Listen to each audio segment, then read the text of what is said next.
these are really important. So you get a lot of flashes on it, or places if you I kind of tore it.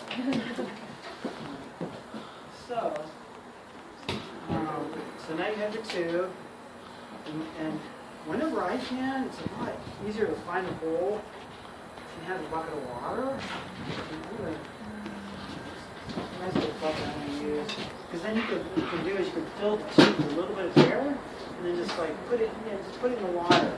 And when you see the bubbles come up, then you know what the temperature is. Sometimes it's not street you can't do that, so you just kind of put the air in it and just listen. Go like this and listen. You can hear this. Or sometimes you can feel it if you look by your eyelashes. You feel the air hitting your eyelashes.